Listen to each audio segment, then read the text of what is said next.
नमस्कार। मुद्दे देश के हों या दुनिया के, ये आपको कैसे इम्पैक्ट कर रहे हैं, आपके देश को कैसे इम्पैक्ट कर रहे हैं, इसको पूरी तरह से सिंप्लीफाइड फॉर्म में समझाने के लिए हम बात करने वाले हैं चाइना की। चाइना जो बॉर्डर्स पर हरकतें कर रहा है उसके बारे में, और इसके लिए मेरे साथ हैं ब्रिगेडियर डॉक्टर विजय सागर धीमान। ब्रिगेडियर धीमान 38 साल फौज में नौकरी करने के साथ साथ उन्होंने इंटरनेशनल मुद्दों पर 2 PhDs हासिल की है। उन्होंने UN के अलावा काउंटर इंसर्जेंसी से लेकर हर जगह सर्व किया है। ब्रिगेडियर साहब, बहुत बहुत स्वागत है आपका विया बनी। Thank you Varun, thank you inviting me for your channel. आज हम चाइना पर बात करने वाले हैं। एक तरफ कोविड की मार पूरी दुनिया झेल रही है और चाइना उस मार से बचाने की बजाय या कोई रिलीफ देने की बजाय बॉर्डर्स पर हरकतें चालू कर रहा है। ऐसा सुनने में आ रहा है कि इंडियन बॉर्डर के पर 5000 ट्रूप्स आ गए, कभी सुनने में आता है 10,000 ट्रूप्स आ गए। क्या ये हरकतें हैं और क्या आप इनके बारे में लाइट दे सकते हैं साहब? देखिए, जो चाइना की डिप्लॉयमेंट है, मैंने भी मीडिया में बहुत सारी रिपोर्ट्स देखी हैं एंड बहुत कुछ कहा जा रहा है और बहुत कुछ सेंसेशनलाइज भी किया जा रहा है। पर अगर हम इसको थोड़ा सा डिटेल में, अगर हम इसको डिस्पैशनेटली इसको हम देखें तो हमें ये जो पर्टिकुलरली चाइना जो डिप्लॉयमेंट इस ड्यूरिंग कोविड में, जब कोविड की बात हुई, पहले चाइना ने अपने आप को कोविड फ्री डिक्लेयर कर दिया है और उसके बाद कुछ और इकोनॉमिक एक्शन शुरू करी हैं जिसमें वर्ल्ड भी उसके अगेंस्ट हो गई है। तो बीच में सडनली हमको पहला इंसिडेंट मिला था सिक्किम में, नाकुला में, जहाँ पे Chinese troops face to face with Indian troops आ गए थे। तो वो हमने जो इशू था वो 1-to-1 बॉर्डर मीटिंग्स में जो मैकेनिज्म होते हैं उससे सुलझा लिया था। फिर उसके बाद सेकेंड जो इनकर्शन हमने देखी गई वो देखी गई लद्दाख के अंदर, और साथ ही साथ में कुछ थोड़ी सी प्रॉब्लम हमारे को नेपाल में भी हुई। मैं डिटेल में इसके बारे में बाद में बात करता हूँ। फर्स्टली लद्दाख के अंदर जो हमने देखा है कि एक एरिया है एक्साइचन, जो कि erstwhile Jammu and Kashmir state, जो प्रिंसली स्टेट थी, वो उसका हिस्सा था। जनरल जोरावर सिंह ने किसी ज़माने में वो जीत के जम्मू कश्मीर स्टेट में वो इलाका मिला लिया था। बट चाइना का क्लेम था कि that एक्साइचन is part of Tibet, और उन्होंने चूंकि तिब्बत को अनेक्स किया तो बोला एक्साइचन हमारा है। तो 1962 वॉर के पहले उन्होंने एक्साइचन पे कब्जा किया। फिर उसके पहले एक्चुअली उन्होंने शाक्सगम का एरिया था जो पाकिस्तान से सीड लिया, उनसे परमानेंट लिया, और उसके बाद फिर एक्साइचन पे 62 पे कब्ज़ा किया। और वहाँ पे हमारी फ़ौजें बड़ी बहादुरी से लड़ी, लाइक चुशूल फ्रंट पे, एक्साइचन पे, गलवान वैली पे, दौलतगढ़ ओल्डी में, बट फाइनली वहाँ से विड्रॉ करके चले गए। और ये एरिया एक बन गया लाइन ऑफ एक्चुअल कंट्रोल, मतलब कि ये जो मोस्ट ऑफ द रीजन था ये अनडिप्लॉयड था और यहाँ सिर्फ हम पेट्रोलिंग करते थे ड्यूरिंग समर मंथ्स, जबकि वेदर कंड्यूसिव होता है जब हम वहाँ पे आ सकते हैं। तो इस किस्म की पेट्रोलिंग यहाँ पे चलती रहती थी और इनकर्शंस भी होते थे। और हमारे जो लेह में हमारी जो आर्मी डिप्लॉयड है उनके साथ बॉर्डर मीटिंग्स होती थी, ब्रिगेडियर लेवल पे, जनरल लेवल पे। तो जो भी छोटे मोटे इश्यूज होते थे उनको सॉल्व कर लिया जाता था। पर बेसिक परसेप्शन यही थी कि लाइन ऑफ कंट्रोल जो है वो कोई डिमार्केटेड, डिलिनिएटेड लाइन नहीं है जिसके ऊपर हम बोलें कि ये हमारा, ये आपका। तो इसलिए थोड़ी सी परसेप्शन डिफरेंसेस की वजह से वो पेट्रोलिंग करते हैं, वो आते हैं। पर इस बार थोड़ा सा डिफरेंट हुआ। एक तो ये एक कड़ी थी जो नाकुला में हुआ या नेपाल में हुआ, ये भी उसकी एक कड़ी थी विच वाज पोस्ट कोविड-19। अब इस कड़ी में क्या हुआ, बोला जा रहा है कि पता नहीं क्या हो गया, चाइनीज़ 5000 लोग आ गए, 10,000 लोग आ गए, उनके 100 टेंट देखे गए, 200 टेंट देखे गए। तो मैं आपको छोटा सा एक सिलसिलेवार बताना चाहूँगा कि सबसे पहले वहाँ पे नियरेस्ट एक एयरफील्ड है जिसको नगोरी एयरफील्ड बोला जाता है। तो उस एयरफील्ड पे हमने कुछ हवाई जहाज़ जो कि JF-17 की डिप्लॉयमेंट देखी गई।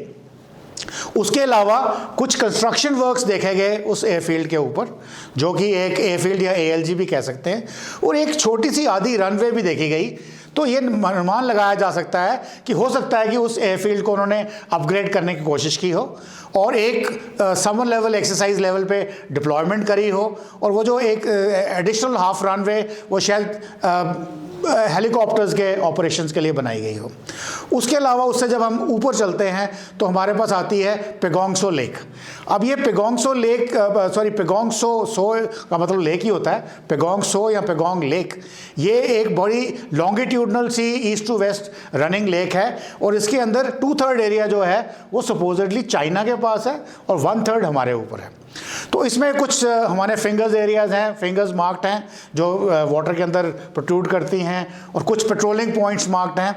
तो इस बार ये देखा गया कि चाइनीज़ जो ट्रुप्स यहाँ आए हैं उन्होंने हमारा जो फिंगर 4 तक वो आगे हैं, जो कि इंडियन का डेजिग्नेटेड एरिया था, तो वहाँ पे उन्होंने इंकर्शंस करी हैं। उसके अलावा पेट्रोलिंग पॉइंट 14 और 15 पे इंकर्शंस करी हैं।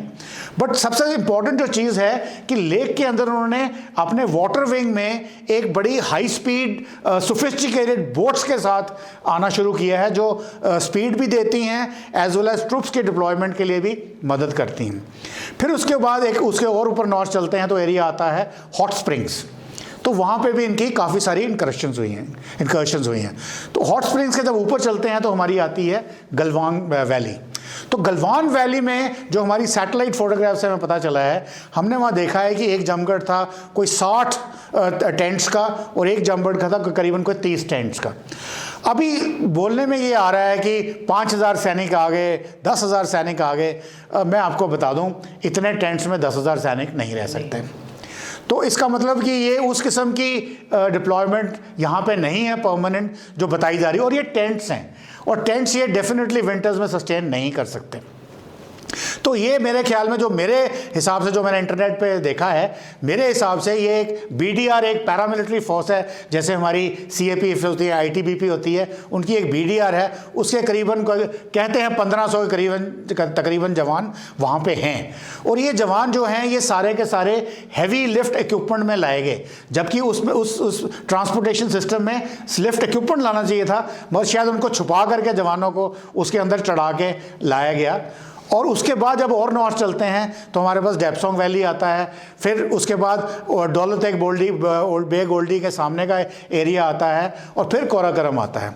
अभी ये जो मैंने आपको लाइन बताई है पूरी नगोरी एयरफील्ड से लेकर K2 पीक्स तक, ये इसलिए बताई है क्योंकि ये रफली अलाइनमेंट है हमारी लाइन ऑफ एक्चुअल कंट्रोल की, और यही एक रफ अलाइनमेंट है हमारी जो हमने रोड पहले भी थी उसको इम्प्रूव करके हाईवे स्पेसिफिकेशन में किया है। ये रोड है दरबुक, श्योक और दौलतबाग ओल्डी। तो ये रोड भी लाइन ऑफ एक्चुअल कंट्रोल के पैरेलल चलती है। अब इस रोड के बनने से क्या हुआ है, इसको इंप्रूव करने से क्या हुआ है कि इसके अंदर जितनी सारी हमारी डिप्लॉयमेंट्स हैं, अभी मैंने आपको चाइनीज़ डिप्लॉयमेंट्स के बारे में बताया, इसके सामने हमारी डिप्लॉयमेंट्स भी हैं, हमारे बंकर्स भी हैं, हमारी पोस्ट भी हैं, जहाँ पे हमारे ट्रूप्स में भी समर पोस्टरिंग करते हैं, एक्सरसाइजेज करते हैं, और ITBP के कुछ जवान कुछ post during normal peace time पे, जैसे BSF रहती है इंटरनेशनल बॉर्डर पे, वो भी वहाँ पे तैनात रहते हैं। तो ये जब हमने एरिया इसको डेवलप किया है तो ये चाइनीज़ को एक ज़रूर अखरा है।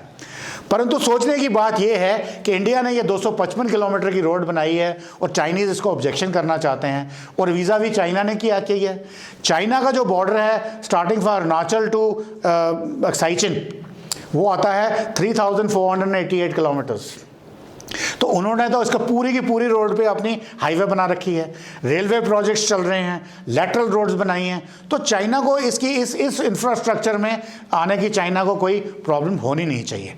तो ये डिप्लॉयमेंट उन्होंने की है। ये हो सकता है उनकी समर पोस्टरिंग भी हो, अभी विंटर्स में देखेंगे वो चले जाएंगे नहीं चले जाएंगे, परंतु इन इनकर्शंस की वजह से कुछ जगहों पर हमारे जो आर्मी के जो फौजी वहाँ थे उनके बीच में फिस्ट फाइट्स हुई हैं, झड़पें हुई हैं, और इस किस्म का एक सिनेरियो वहाँ पे बन गया हुआ है जिसको मीडिया ने मेरे ख्याल में बहुत ज़्यादा हाईलाइट कर दिया। लेकिन चाइना का ऐसे माहौल में ये करना, जब पूरा वर्ल्ड उसके वैसे भी अगेंस्ट हो रहा है, तो ऐसे माहौल में ये करना क्या दर्शाता है कि क्या कोविड सिर्फ एक पर्दा है जिसकी आड़ में वो कहीं ना कहीं इस तरह की हरकतें करके मिलिट्री इंक्लूजन्स करना चाह रहे हैं, या बाद में शायद वॉर जैसी किसी सिचुएशन पे आना चाह रहे हैं? देखिए, जहाँ तक मेरा मानना है वॉर के चांसेस तो नहीं हैं। क्योंकि चाइना ने ये जो किया है, अगर ये 255 किलोमीटर रोड हमने इम्प्रूव करी है एक बड़े फास्ट ट्रैक मेथड में, क्योंकि जब से ये प्रेजेंट गवर्नमेंट हमारी आई है तो हमने बॉर्डर रोड ऑर्गेनाइजेशन जो हमारी एक संस्था है भारतीय फौज की, इसको बहुत सक्रिय किया है ऑल अलॉन्ग चाइना बॉर्डर पे इंफ्रास्ट्रक्चर डेवलप करने के लिए, कि अगर चाइना से बाई चांस कोई इनकर्शन होती है, कोई वॉर की सिचुएशन आती है, तो हम भी अपने ट्रुप्स को इतनी ही तेज़ी से डिप्लॉय कर सकें। परंतु ये रोड तो पहले भी थी, हालांकि इतनी इंप्रूवमेंट नहीं थी, तो ये एक रीज़न नहीं हो सकता कि चाइना हमसे वॉर करने के लिए आ जाए। इसके पीछे हमको कुछ और देखना है कि चाइनीज़ लीडरशिप की इस वक्त क्या मेंटालिटी है। चाइनीज़ लीडरशिप इस वक्त कोविड-19 वाली जो स्थिति से निकली है और वो अपने आप को डिक्लेयर कर चुकी है कि उन्होंने कोविड-19 जीत लिया है, और वो इसी वक्त पूरी दुनिया में जो माहौल बन रहा है, कुछ अमेरिका इंस्टिगेटेड है, कुछ अदरवाइज़ है, कि सब दुनिया चाइना के अगेंस्ट हो रखी है कि चाइना ने ये जो कोविड है, ये वुहान वायरस है, ये चाइना की गलती से या चाइना की कॉन्स्पिरेसी से हुआ है। एज ए रिज़ल्ट आज वर्ल्ड हेल्थ ऑर्गेनाइजेशन में 123 कंट्रीज़ का साइंड स्टेटमेंट है कि जो चाइना के अगेंस्ट इसकी इंक्वायरी होनी चाहिए कि उन्होंने ये क्यों किया या उससे जो दुनिया को नुकसान पहुंचा है, China should be made accountable. तो उसमें भारत शामिल है। नंबर 2, जो हांगकांग में जो प्रोटेस्ट चल रहे हैं, अभी चाइना ने जो सिक्योरिटी बिल पास किया है और उसमें जो अमेरिका ने बोला है कि अब चूंकि अगर चाइना हांगकांग को 1 कंट्री 1 सिस्टम बना लेगा, अभी तक 1 कंट्री 2 सिस्टम थे और हांगकांग एक वर्ल्ड फाइनेंशियल कैपिटल मानी जाती थी, तो उसमें कुछ कंसेशंस अमेरिका ने हांगकांग को दे रखी थी, वो उनसे विड्रॉ कर रहे हैं, तो इंडिया उसमें साथ दे रहा है। देन ताइवान के साथ जो प्रॉब्लम चल रही है, चाइना कह रहा है Taiwan is part of China, Taiwanese अपने आप को चाइना का हिस्सा नहीं मानते, पर उनको इंडिपेंडेंट स्टेटस यूएन में नहीं है क्योंकि चाइना के पास वीटो पावर है। तो उसी संदर्भ में अब WHO की जो लीडरशिप है आज की डेट में, वो इंडिया के पास है। और ताइवान ने कोविड को रोकने के लिए इतना बढ़िया काम किया है, तो logically speaking Taiwan should have been invited to the WHO summit, यहाँ एज ए ऑब्जर्वर बुलाया जाता अगर उनको मेंबरशिप नहीं दी जाती, पर हुआ नहीं। पर फिर भी चाइना उससे खफा है। तो इंडिया की ये सपोर्ट टुवर्ड्स ताइवान, इंडिया की सपोर्ट टुवर्ड्स हांगकांग, इंडिया की सपोर्ट टुवर्ड्स चाइना के अगेंस्ट इंक्वायरी, प्लस पाकिस्तान का जो इधर से हिसाब किताब है, तो ये चाइना को शायद थोड़ा सा अर्क कर रहा है। तो चाइना इस वक्त चाहता है कि वो एक किस्म से इंडिया को सॉर्ट ऑफ डरा के अपने फेवर में करे, या इंडिया को एक मैसेज दे कि देखो अगर तुम कुछ गड़बड़ करोगे तो हम भी करेंगे। और इसी तरह से उसने नेपाल में भी, नेपाली गवर्नमेंट जो इस वक्त माओइस्ट गवर्नमेंट है, उनको भी बोला कि लिपू याद्रू जो इंडिया ने जो एक रोड बनाई है between Kalapani and Lipulekh pass, ये अपने मानसरोवर के यात्रा को ठीक करने के लिए, प्लस वो स्ट्रेटेजिक रोड भी है, हमारी भी कुछ पोस्ट है जो चाइना के अगेंस्ट आगे आती हैं, तो वहाँ पे भी जो उसने वो कार्रवाई करवाई है, ये सब एक किस्म को इंडिया को एक डराने का तरीका था। ये इन सब तरीकों से वजह से, पर इंडिया ने चाइना को बता दिया है कि हम डरने वाले नहीं हैं। Immediately in response to China की जो भी डिप्लॉयमेंट हुई है, जैसे ही वो सामने आई है, इंडिया ने भी अपने ट्रुप्स डिप्लॉय कर दिए हैं और अभी ये काफ़ी दिन हो चुके हैं। और बीच में हमारी कुछ जो हमने जो मैकेनिज्म, बॉर्डर सोल्यूशन मैकेनिज्म बना रखे थे कि पहले ब्रिगेडियर लेवल बॉर्डर टॉक्स वो हो चुकी हैं, फेल हो गई हैं। अभी जनरल लेवल बॉर्डर टॉक्स भी चल रही हैं, उनका भी कोई खास नतीजा नहीं निकला है और बहुत अच्छे एप्रोप्रिएट लेवल पे डिप्लोमेटिक रिस्पॉन्सेज भी आए हैं। और वो बताया जा रहा है कि शायद प्रधानमंत्री मोदी भी चाइनीज़ प्रेसिडेंट शी जिनपिंग से बात करेंगे। तो इंडिया ने एक बढ़िया रिस्पांस दिया है और चाइना को बता दिया है कि भाई देखो, आप हमें इस वक्त दादागिरी हम पे नहीं चल सकती, हमको आप बुली नहीं कर सकते। तो चाहे कोविड की सिचुएशन हो या बॉर्डर्स पर जो कुछ भी हो रहा है वो सिचुएशन हो, इंडिया का रिस्पांस बहुत अच्छा रहा है। यहाँ तक कि इंडिया ने चाइना को ये भी दिखाया है कि जो तुम बिज़नेस करना चाह रहे हो या इन्वेस्टमेंट करना चाह रहे हो वो भी अब स्क्रूटनाइज होगा। तो जाहिर तौर पर इंडिया का जो पूरा रवैया रहा है बहुत अच्छा रहा है और ये हम लोगों के लिए एक अच्छी बात है। बहुत बहुत शुक्रिया सर आपका इन सब मुद्दों के बारे में। अगर किसी और मुद्दों पर आप लाइट डालना चाहते हैं इस पूरे सब्जेक्ट। देखिए, जो इंडिया का जो इकोनॉमिक इशू है वो मुझे बहुत सारे जो अर्थशास्त्री हैं वो भी पूछते हैं कि मनमोहन सरकार गवर्नमेंट ने जब थी तो उन्होंने चाइना को इतनी लीवरेज क्यों दी कि आज $51 बिलियन का जो है ट्रेड डेफिसिट है बिटवीन इंडिया एंड चाइना।